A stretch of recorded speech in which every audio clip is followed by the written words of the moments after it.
Hello, today I'd like to talk to you about managing poor performance, specifically when you should start to tackle poor performance and two of the main causes of it.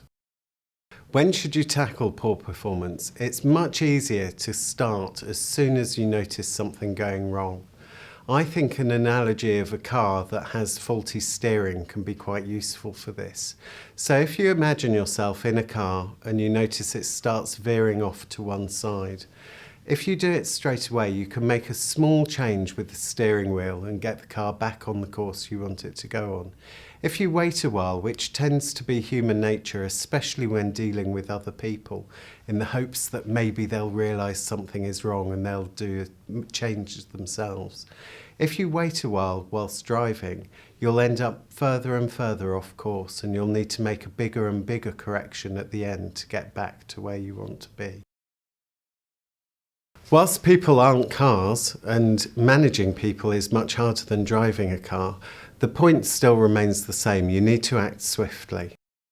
But what is performance? I think you can say performance is the combination of ability and motivation to do something.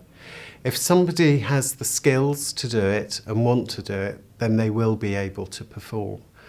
Poor performance is when one of those is missing. If it's ability, it's the fact that they don't perhaps know how to do the job or haven't got the skills to do the job. If it's motivation, they may do it. If they do, it will probably be done badly, or they might just hope that you go away and forget it needs to be done. Dealing with ability is much easier than motivation because it's about imparting knowledge and skills. Motivation is more difficult because it's about changing behaviours, attitudes and mindsets of individuals. Thinking about ability, what is it that's missing? Is it knowledge? Is it something that you can help them learn? Is it a skill, in which case is there some sort of training they can undergo to be able to do that? It's also worth thinking whether this is suddenly something new that's cropped up. If it is, what's changed? Is it a new process? Is it a new piece of equipment? And so on. If it's motivation that's the problem, is it a new problem? Is it an old problem? In which case, have you spoken to the individual about that? Is it something that you've noticed creep up over time, or is it a sudden change? One of the things that I always find useful to think about is what motivates people.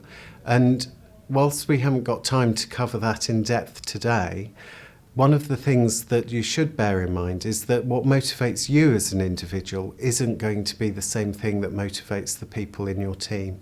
So if something will work for you, it might not work for them. Is the motivation issue across the whole team, or is it just one individual? If it's around the whole team, then again, are there new processes or pieces of equipment or practices that are happening that could lead to that lack of performance or that drop in performance? Finally, I'd like to say that one of the things that you need to be good at is detecting what the real cause is. Quite often people hide behind something else rather than wanting to disclose the truth. So an example of that was a series of maintenance engineers who were saying they had problems with their BlackBerries in getting information about the next job they were meant to be going to. And so they went back to the old system of ringing up central control to get to details of the next job. In fact, the problem wasn't their BlackBerries, the problem was that they couldn't read. If you notice things going wrong, you need to act quickly. You need to determine whether it's about ability or about motivation, and try and resolve things informally. So see what you can do as a manager to get performance improved. If that fails, then you will need to follow more formal routes. That's likely to be a capability issue if it's around the ability to do the job, or a disciplinary if it's about motivation to do the job. Whichever policies you end up using and however you end up using them, make sure you follow the process to the letter.